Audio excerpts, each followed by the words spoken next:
Low inventory, higher prices. It sure is a seller's market across the country and right here in Tampa Bay. Buyers are a little bit challenged with finding a property, but there is still availability and affordability in the Tampa Bay market. Especially when you compare us to the national average, or even our Florida neighbors. So the housing market is about 23% less still than other places. And even compared to Orlando or Miami, they're still going to be able to fit into probably a much more reasonable housing market and living than they would if they were going to one of those other locations within the Florida market. According to Apartment Guide's rent report for June, an average two-bedroom sits at nearly $1,800 in St. Petersburg, around $1,300 in Tampa. That same two-bedroom space sits on average at $2,400 in Miami. But keep in mind, if you want to live in downtown Tampa or St. Pete, you can expect to pay those near Miami prices. Your average rent on something like that is going to be $2,500, $2,600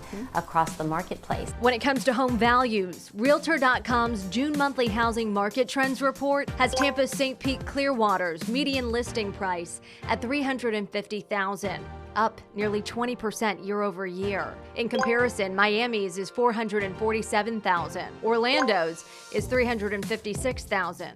You can really bank on starting at about $300,000 for a condo in the urban core area in downtown Tampa or even over in St. Pete. That's at an average of around 1,000 square feet of space. If you want a single family home. Moving out to areas like Wesley Chapel, which used to be, for some people working in the downtown area, a burden to drive that far. There are some fantastic new construction communities out there. Where that $300,000 range will easily get you a 3+ bedroom home. Wesley Chapel is around 20 miles outside of Tampa. But if you don't want to commute. But you don't have to go that far out. I mean, Tampa Heights is such an amazing growing area, and there are certainly homes in that $300,000 range within those neighborhoods, as well as St. Pete. If you're looking for help breaking down your cost of living and how far your dollar will stretch city by city, Salary.com offers some assistance.